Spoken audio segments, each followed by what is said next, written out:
여러분께서 잘 아시는 작가 중에 움베르토 에코라고 하는 작가가 있는데요. 그 사람이 쓴 성공한 소설 기억나시는지 모르겠어요. 그리고 그것을 또 아주 그 소설을 바탕으로 해서 잘 만들어진 영화가 있는데 장미의 이름이라고요 하는 그 소설 영화가 있습니다. 그 작품의 배경이 중세 시대의 수도원이었는데요. 그게 이런 논쟁이 나오고 있습니다. 예수님은 웃으셨을까? 안 웃으셨을까? 하는 주제가 나오는데요. 성경 안에 보면 예수님이 웃으셨다는 기록이 한 번도 없습니다. 우셨다는 기록은 여러 번 나오는데 한 번도 웃으셨다는 기록이 없어서 그래서 그 이유 때문에 예수님은 절대로 웃지 않으셨고 대단히 진지하신 에르스트하신 예수님이시다. 그런 지금 생각하면 너무너무 좀 괴상한 신조가 생겨났습니다.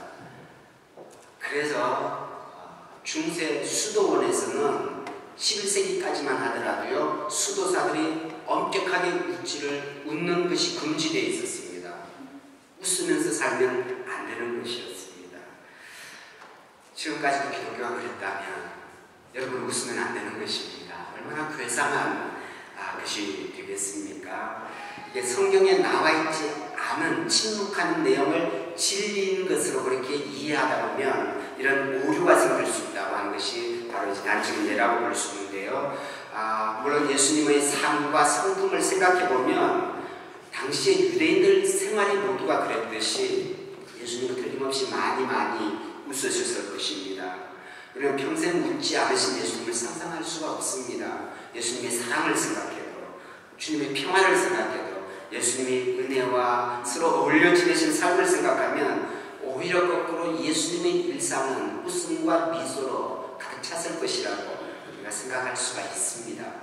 오늘 주제가 웃음이 아니고요 찬양인데 오늘 음악부 헌신예배가 음악부 헌신예배를 드리면서 저는 성경 속에 예수님 찬송하신 기록이 어떻게 되어 있을까 그것을 한번 찾아보았습니다. 그런데 정말 뜻밖에도 예수님이 찬양하시거나 찬송하셨다는 기록이 거의 나오지 않습니다. 그러니 자칫하면 우리는 예수님은 찬양하지 않으셨다는 어처구니 없는 결론을 가질 수도 있다는 말입니다. 물론 우리가 예수님은 우셨다고 성경에 기록되어 있지 않지만 그렇게 결론 맺을 수가 있듯이 예수님께서는 무척 많이 찬양하셨다고 우리는 생각할 수가 있습니다. 우선 유대인들의 생활이 그랬기 때문에 모든 유대인들은 참 많이 찬양을 했습니다. 시편으로 찬양하기도 하고 기도 중에 찬양하기도 하고 당연히 예배 중에 찬송을 했습니다. 예수님도 유대인으로 살으셨기 때문에 당연히 찬송을 많이 드렸습니다. 그러나 그것에 그치지 않고 예수님께서는 하나님과 훨씬 더 긴밀한 관계를 밀접한 관계 속에 계셨기 때문에 아마 우리가 생각하는 것보다 훨씬 더 자주 찬송을 드렸을 것입니다. 오늘 말씀 마가복음 14장 26절 말씀 짧은 한 구절을 보면 이에 그들이 찬미하고 감난산으로 가니라 그렇게 기록되어 있습니다. 여기서 그들은 예수님과 제자들을 말하고 있고요. 이제 예수님과 제자들이 찬송을 부르면서 감난산으로 갔다고 그렇게 했습니다. 우리 이 짧은 구절 앞과 뒤에 어떤 내용이 있는지를 생각해 볼 필요가 있습니다. 이 말씀 바로 앞에는 예수님이 성만찬을 저에게 배우신 것이 기록되어 있습니다. 여러분 성만찬은 뭔지 잘 아시지 않습니까? 예수님께서 떡을 떼어주시고 포도주잔을 나누어주시면서 그것이 무엇을 의미하는지를 말씀해 주셨습니다. 그 빵은 예수님이 우리를 위해서 희생되신 몸을 의미하고 그 포도주잔은 예수님이 죽으심을 통해서 하나님과 우리의 새 언약으로 인도하는 흘려진 피라는 것을 말씀을 하셨습니다. 그러니 한마디로 성찬식은 예수님이 죽으심을 훗날 기념할 수 있도록 하는 의미심장한 사건인 것이죠. 그러니 어떻게 보면 이 성찬식의 분위기는 대단히 마음이 무겁고 슬픈 그런 시간이라고 말할 수가 있습니다. 그럼에도 불구하고 그 시간을 통하여서 예수님과 제자들은 찬송을 하나님께 드렸습니다. 구체적으로 어떤 찬송을 드렸는지 어떤 곡과 가사에 사실인지 우리는 전혀 알 수가 없습니다만은 학자들은 이렇게 생각합니다. 이 예수님과 제자들의 식사가 유월절의 식사라면 유월절 식사가 끝날 때 유대인들은 마지막 부분에 할렐루야 찬송을 드렸다고 합니다. 어쩌면 그 찬송을 드렸을 수도 있고 아니면 또 다른 찬송을 드렸을지도 모르겠습니다. 아무튼 우리가 아는 것은 그런 무거운 시간을 통해서도 예수님과 제자들이 찬송을 드렸다는 사실이에요. 그럼 바로 뒤에는 또 어떤 일이 일어났을까? 오늘 아까 구절처럼 그들은 찬송하고 난 다음에 감난산으로 이제 가셨는데요. 거기에서 무슨 일이 일어나는지 우리는 알고 있습니다. 예수님께서 겟세마네 동산에 가셔서 기도하시고 그리고 그 이전에 오늘 우리 구절에 나와 있는 것처럼 대화를 보면요. 예수님께서 이제 베드로가 예수님을 부인하게 될 것을 예언을 하시죠. 사실 그거 생각하면 굉장히 가슴 아픈 일입니다. 예수님 곁에서 계속 지켜보던 제자들이 예수님을 등지게 되고 무엇보다도 가장 가까이서 잘 배운 베드로, 가장 모범적이고 기대가 큰 베드로조차 예수님을 배신한다는 이야기가 나와 있습니다. 베드로는 결심하면서 말하기를 모두가 주님을 떠나도 나는 떠나지 않겠습니다 하고 그렇게 결심하듯이 말을 했지만 그러나 예수님은 그때 말씀하시기를 아니라고 오늘 이 밤 아기 두 분을 보기 전에 너가 나를 3번 부인할 것이다 하고 말씀하십니다. 그리고 나서 겟세마네 동산에서 기도하시죠. 그리고 그 자리에서 예수님 체포되시죠. 그리고 그 자리에서 계속해서 십자가의 죽음으로 이어지고 있습니다. 이 앞과 뒤에 참 두려운 시간 속에 예수님과 제자들은 찬송하면서 나갔다는 이야기가 이렇게 오늘 말씀에 나와 있습니다. 어떤 상황 앞에서도 찬송하며 앞장서 가시는 예수님을 우리는 볼 수가 있습니다. 여러분, 우리도 사실은 이렇게 찬송하면서 살 수가 있습니다. 삶의 어떤 순간이 찾아와도 우리는 그 상황에 맞게 드릴 수 있는 찬송이 우리에게 주어져 있습니다. 중요한 것은 우리가 부를 찬송이 없어서가 아니라 우리의 마음이 순간순간 닫혀져서 하나님께 제대로 찬송을 하지 않는 것이죠. 만약 우리의 마음이 예수님의 마음처럼 주님과 늘 하나님을 모시고 살고 있고 하나님과 교통한다면 우리는 즐거울 때뿐만 아니라 힘들고 어려울 때에도 찬송을 하나님께 드릴 수가 있는 것이죠. 그러니 예수님의 마음을 생각해 보십시오. 예수님의 마음속에 언제나 하나님이 계시잖아요. 그 하나님께서 일하시도록 언제나 예수님께 자신을 맡기시잖아요. 그렇기 때문에 예수님은 언제나 찬송 드릴 수가 있었습니다. 예수님의 삶 전체가 기도와 들려주신 하나님의 말씀과 찬송이 끊이지 않고 이어지는 것이죠. 다시 한번 말씀드리겠습니다. 하나님 우리에게 정말 풍성한 찬송을 주셨습니다. 여러분, 어떤 상황 속에서라도 언제라도 들을 수 있는 찬송이 우리에게 있습니다. 우리가 회개할 때 부를 수 있는 찬송도 있습니다. 오늘 우리 설교 시간이지만 몇 곡의 찬송을 함께 같이 드리기를 원합니다. 음악 보신 일뿐만 아니라 우리가 함께 찬송을 드리면 좋겠는데요.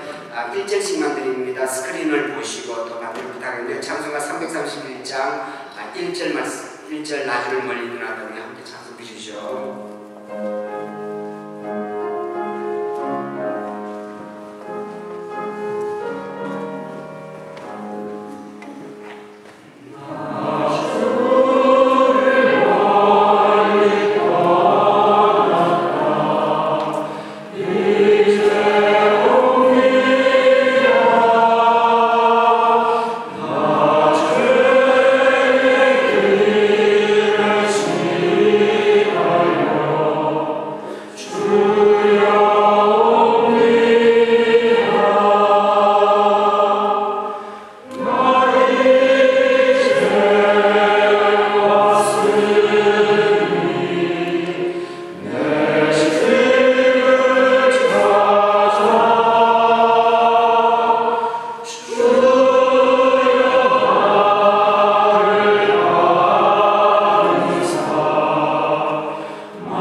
있습니다. 시련 앞에서도 우리 찬송 드릴 수가 있습니다. 363장 1절을 드리겠습니다. 내 모든 시련.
예수님께서 그를 얼마나 사랑하시는지, 그리고 지금도 우리를 얼마나 사랑하고 계시는지 그 찬송 드릴 수 있는데 어떤 찬송 드릴까 생각할 수 있겠습니까?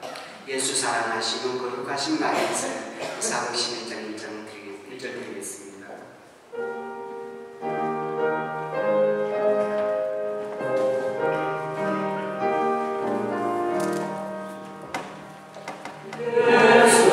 Oh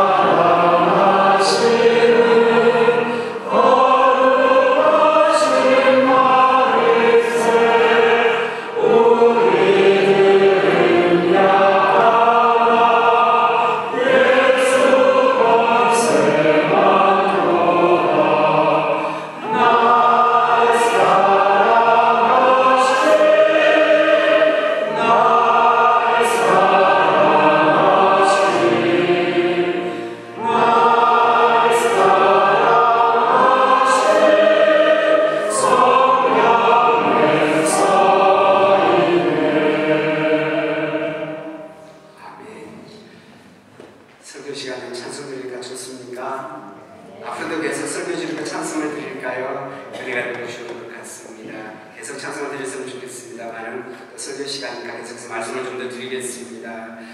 찬송에는 참 고요하고 차분한 찬송이 있는가 하면 또 기쁘고 즐겁게 부르는 그런 찬송도 있는데요. 우리가 우리의 처한 마음에 따라서 또 마음이 끌리는 대로 아니면 성령님께서 우리를 인도해 주시는 대로 우리는 언제든지 찬송을 부를 수가 있는데요.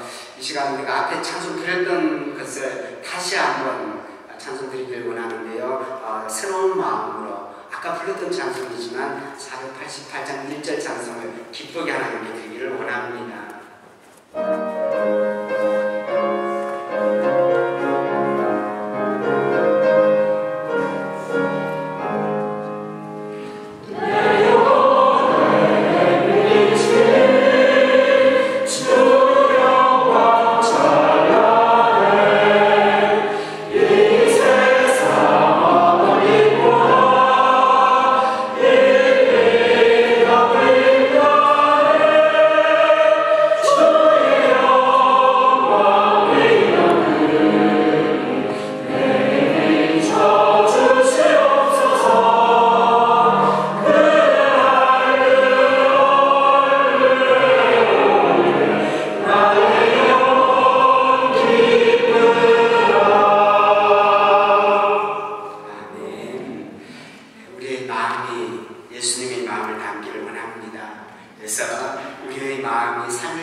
우리가 예배를 드릴 때 찬양이 두 가지가 있습니다. 하나는 우리 모두가 함께 드리는 회중 찬송이 있습니다. 여러분, 이 회중 찬송은 예배 순서 중에 가장 중요한 부분 중에 하나입니다. 우리가 하나가 되어서 하나님께 찬송을 드릴 때에 우리는 하나의 예배 공동체가 되어서 하나님께 영광을 돌리는 것입니다. 함께 부르지만 각자의 음성이 담겨 있습니다. 하나님은 하나의 음성을 들으면서도 각자의 찬송한 음성을 또한 들으십니다.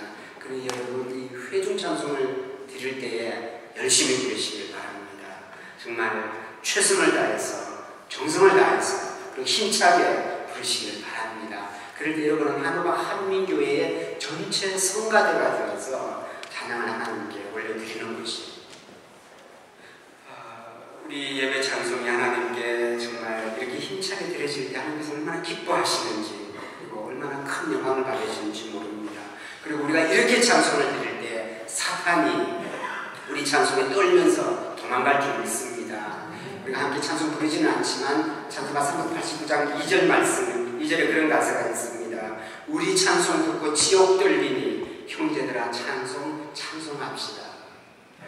그걸 제가 여기서 독창하려고 했는데요. 자신이 없어서 가사를 불러드립니다. 우리 찬송 듣고 지옥 떨리니 형제들아 찬송합시다.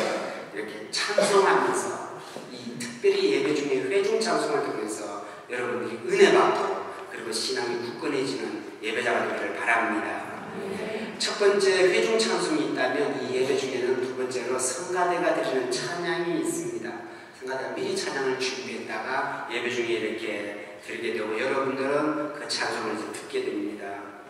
여러분, 이 성가대 찬양의 역사는 굉장히 오래되었습니다. 이미 구약 성경에 나와 있는데 하나님께 예배 드릴 때 찬양대로 봉사할 사람들이 정해져 있어서 그들이 특별한 찬양을 준비해서 예배 중에 하나님께 올려드렸습니다.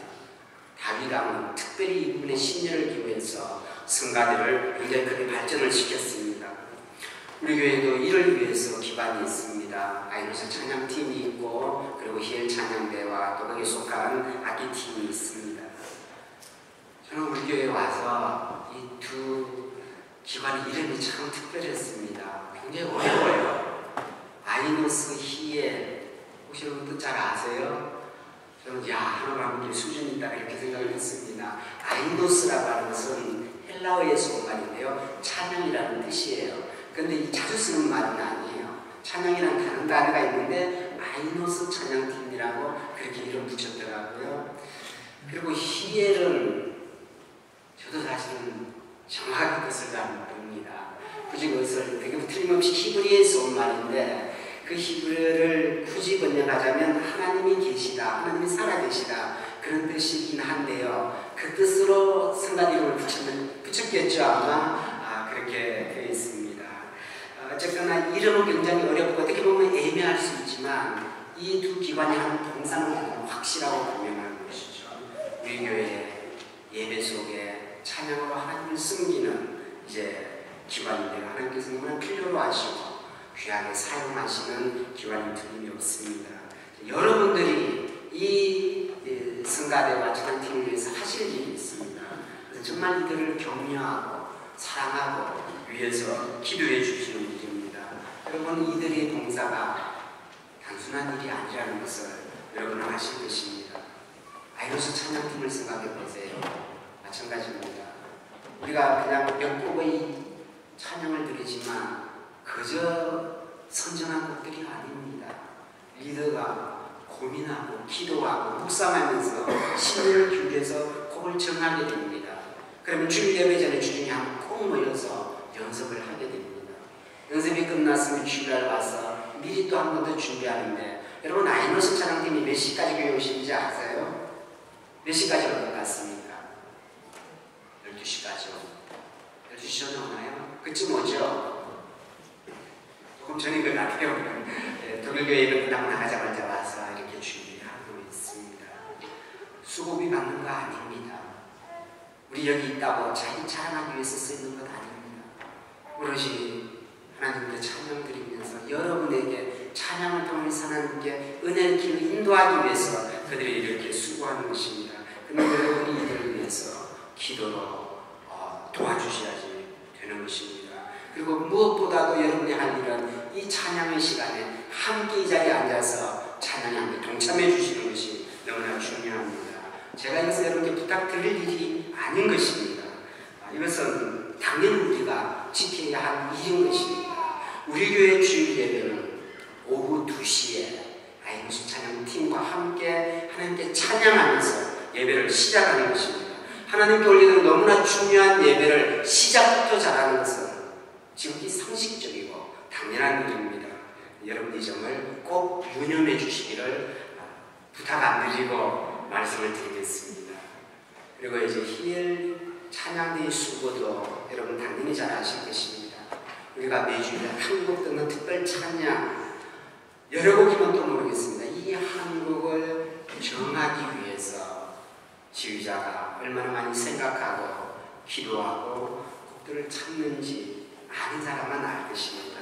정말 그냥 올라오는 찬양이 아닙니다. 그렇게 정해진 찬양으로 이렇게 서로 다른 사람이 생각도 다르고 능력도 다르고 마음도 다른 사람들이 하나로 모아져서 하나의 찬양을 만들어서 하나님께 올려드려야 하는 것입니다. 그러기 위해서 짧은 주어진 시간의 연습을 얼마나 열심히 하는지 우리는 볼 수가 있습니다. 우리 찬양대 보면요, 연세되신 분도 계시고 청년들도 있습니다. 전공자도 있고 비전공자도 있습니다. 이미 세상적인 기준이나 실력 극복한 정말 근사한 찬양대가 여기에 있습니다. 여러분이 아끼고 사랑해 주실 때 우리 교인이 먼저 사랑할 때 하나님께서도 이 찬양대를 사랑하고 더 귀하게 발전시켜 주실 것이라 믿습니다. 여러분 이 세상에 완벽한 것은 하나도 없습니다. 여러분도 완벽하지 않습니다. 그리고 사람이 하는 일은 언제나 부족한 부분이 있게 마련입니다. 혹시라도 여러분이 여기에 봉사하지 않는다고 해서 흠이 보이고 또 실수가 보이고 만약 그렇게 된다면 받을 은혜도 놓쳐버리게 될 것입니다. 여기 앉아있지만 나도 여기서 같이 찬양한다는 그런 마음으로 정말 감사한 마음으로 찬양을 듣고 또 하나님께 아멘으로 그렇게 화답하시기를 바랍니다. 성가대원들이 겸손해야 되는 건 당연하지만 듣는 우리들도 정말 겸손한 예배자로 하나님 앞에 설 수 있기를 바랍니다. 그리고 정말 짧게 이 봉사자들을 위해서 말씀을 드리겠습니다. 하나님께서 여러분에게 특별한 사명의 선물을 주셨습니다. 여러분의 음악으로 하나님을 높이게끔 하셨는데요. 저는 우리 교회 성가대원을 보면서 정말 자세가 참 잘 갖추어진 봉사자들이라고 저는 매번 생각하게 됩니다. 바티 팀도 그렇고 아이너스찬 팀도 그렇고 힐 찬양대 봉사하는 모든 분들이 정말 한결같이 겸손한 모습으로 봉사하는 것을 저는 날마다 그렇게 보고 있습니다. 정말 어느 교회에 있음직한 문제들이 있죠. 교만하거나 하나님보다 사람을 내세운다거나 그런 것이 거의 안 보이는 우리 봉사자의 것을 제가 알고 있습니다. 굉장히 감사한 일입니다. 그리고 굉장히 성숙한 모습이라고 생각을 합니다.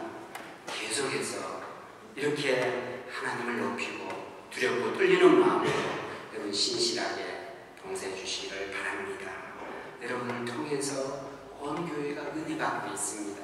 처음 온 교인들이 이 찬양을 통해서 얼마나 큰 은혜를 받고 있는지, 그리고 오래 있는 우리 교인들도 많이 익숙해져서 그렇지 그러나 매주일 정말 큰 은혜를 받고 있습니다. 그러니 여러분 계속해서 성실하게 일을 감당해 주시기를 바랍니다. 정말 책임감을 가지고 특별한 봉사자이니만큼 변함없이 충성되게 여러분의 자리를 힘 있는 때까지 잘 지켜주시기를 바랍니다. 저는 하나님께서 우리 교회 연합부를 계속해서 사용하시기를 원하신다고 믿습니다. 우리 교회 안에서 뿐만 아니라 때로는 독일교회와 연합해서 때로는 그 넘어서서 어디서라도 더 큰 자리라고 할지라도 하나님의 복음을 선포하고 하나님의 영광을 드러내는 일이라면 우리 교회 음악부를 사용하실 줄 믿습니다. 하나님께서 우리에게 그런 여건과 능력을 주신 줄 믿습니다. 올 한 해 끝까지 잘 충성하셔서 찬양을 통해서 여러분의 생활을 은혜로 채워주고 이 교회를 은혜로 가득 채워주시고 그래서 하나님의 축복 여러분뿐만 아니라 우리 교회에 가득하기를 간절히 바랍니다. 기도하겠습니다.